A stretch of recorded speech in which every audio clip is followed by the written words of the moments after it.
How's it going, y'all? So welcome to today's video. I kind of wanted to do a video recapping everything we have behind me as far as the Matrix, the SC, the 4Runner, and just thanking you guys for everything you guys have done so far.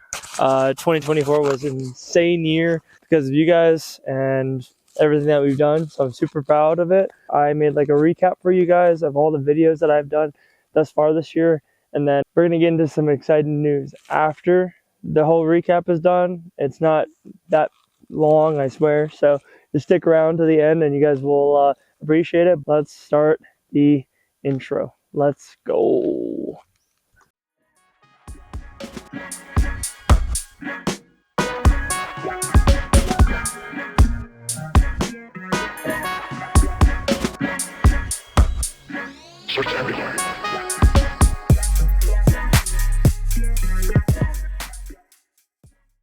So I just got these in the mail from Auto Extrude, and if you guys don't know who Auto Extrude is, they are this channel's main sponsor. They do 3D printing specifically for all marks of Supra. They have Mark 1, Mark 2, Mark 3, as mine is, Mark 4. They do Cressidas, SW20s, AW11s, I'm sorry, the first gen MR2.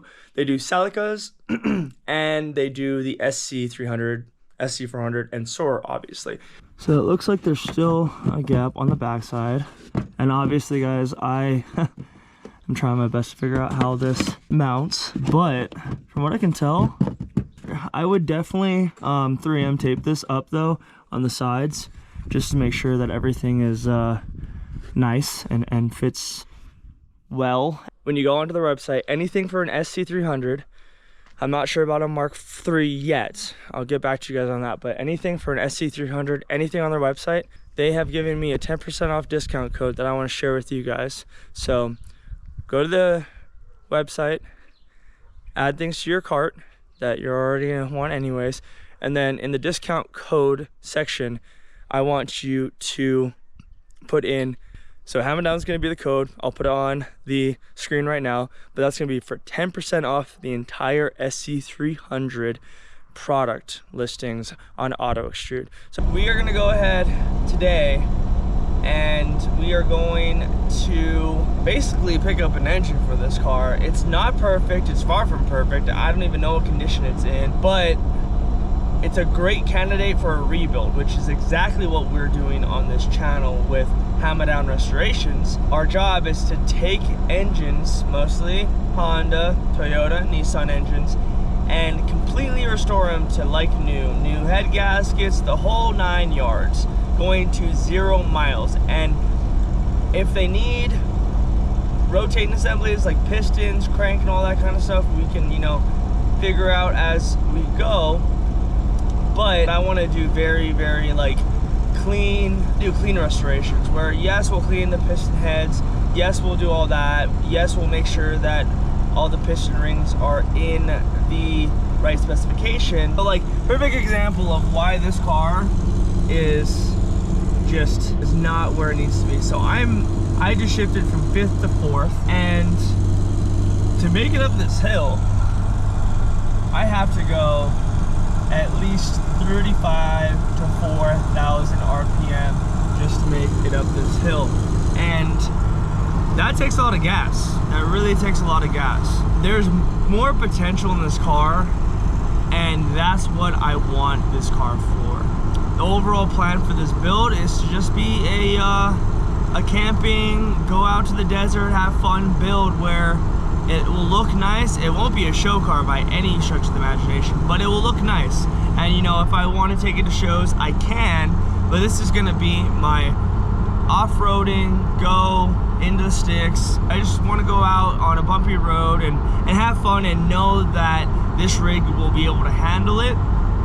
So the engine is definitely a very vital piece of that. The 3.0, like I just showed you, it's not good. It's one of Toyota's worst engines, and they themselves said that, which is why they came out with the 3.4. There's just, you know, it has more horsepower.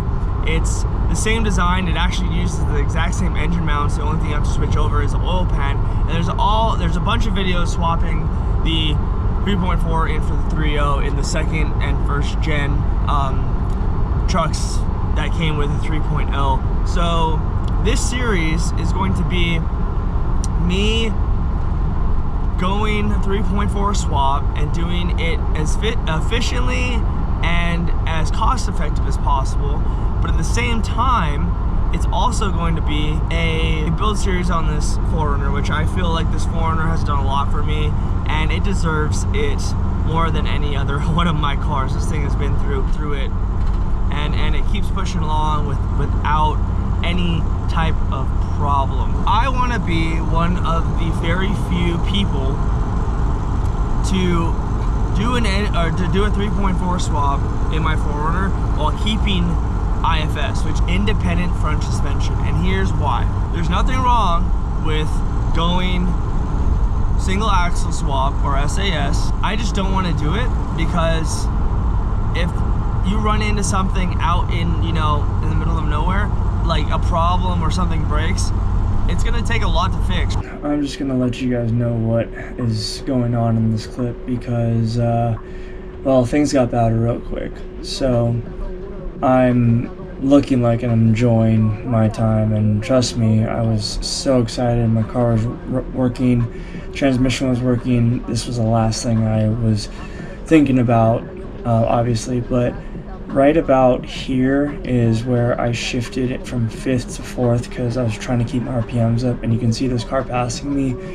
I was not going that fast, and I was trying to maintain my speed, and I could see that my speed on the map app that I use was not increasing, and for some reason I was trying to figure out why that was. So as soon as we get over this hill, which I went into 3rd as you see, and I go back into 4th, I'm shifting between 3rd and 4th gear because I can't pick up any speed, and my coolant temp isn't going up either. So I kind of knew something was wrong just from that.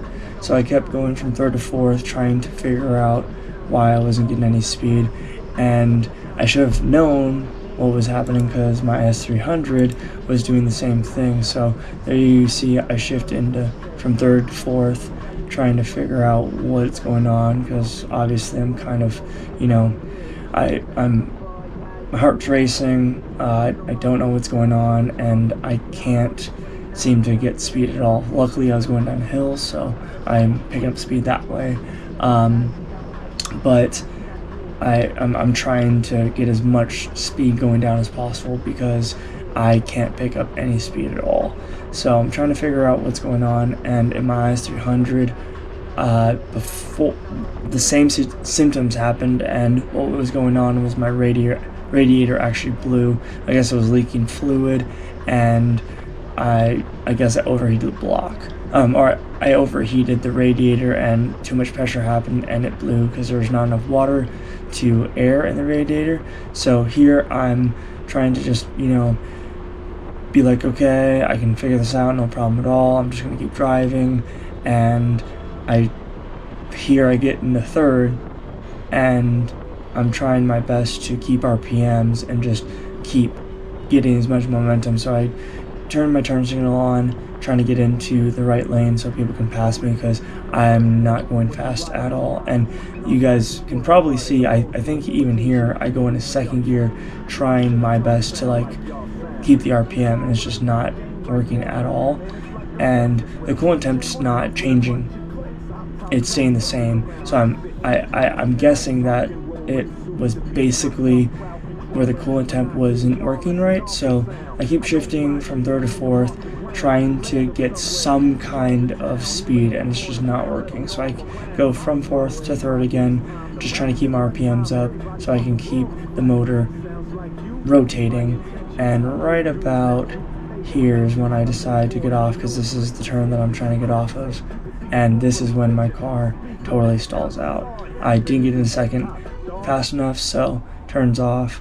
I get back into neutral, I'm turning it back on, and the starter just won't turn it on. So finally I get back, and no matter how much gas I gave it, it just wouldn't get into gear. So I get into neutral again. I get to the side of the road so that I'm not in traffic's way, and I'm trying to start the motor, so it turns over, but it stalls out right away, and I'm like, I don't know what's going on. This is really weird.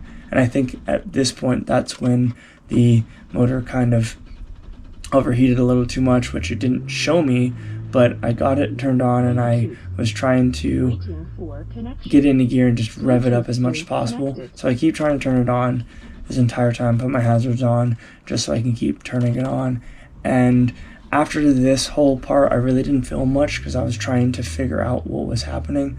So my main goal here was trying to get through the intersection, which this is usually a really big intersection, or this is usually a really busy intersection, and no matter what I did, I could not get the car to start and for it to go into gear.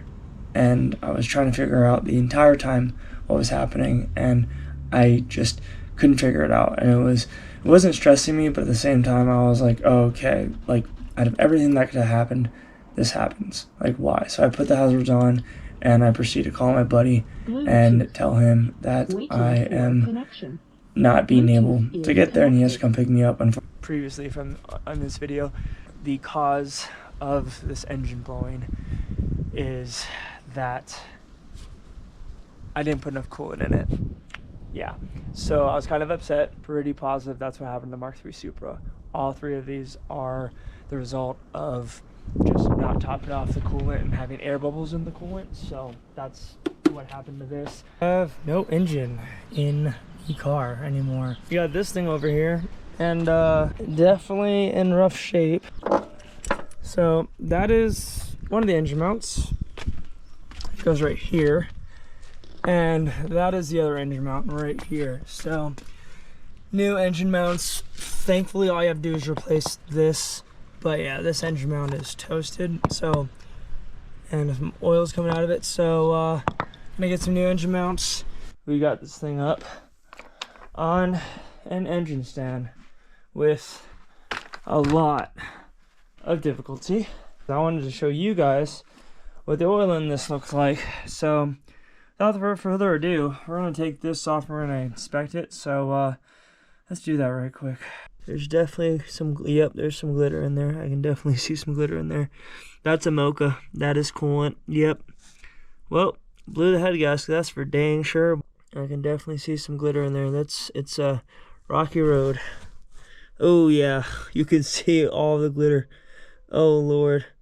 Yeah, I definitely spun something. Without further ado, here is my new to me car. So this is a 2003 Toyota Matrix XRS, and the cool thing about this is that, like, I wanted a hot hatch, I wanted to be able to put stuff in the back, and I wanted to be able to have something that has room in it. So it is extremely spacious in here. The back comes up, and also on the key fob, I got a key fob, guys. Like, I'm excited about that. The XR to XRS, they are different lengths. So went and got one. Here we go. I'm gonna show you the parts we got. So went ahead and got one of these. So I guess this will be an unboxing plus a explanation. So on this boot right here is one that ripped, and because that boot ripped, every single time the CV axle tries to rotate really fast, it has a vibration, and the faster you go with physics, the rotation makes the car vibrate. So look at all this clear coat coming off. Oh, I can't wait to rear this car. I just washed it too, and all this clear coat's just disgusting. Anyways, we're getting off topic like usual.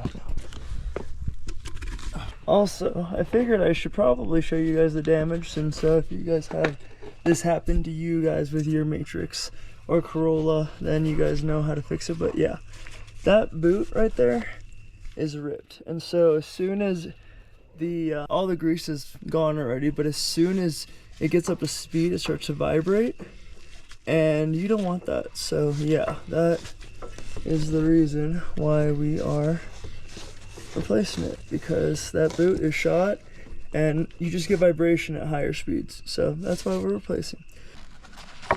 And these tabs just pop right out, so that shouldn't be too hard. And then what I've been doing is a new one. I put into orientation, put a little bit, just a dab of silicone grease on one side. Rotate that around so that it gets all the surface, and that way it ensures that this, when you put it in,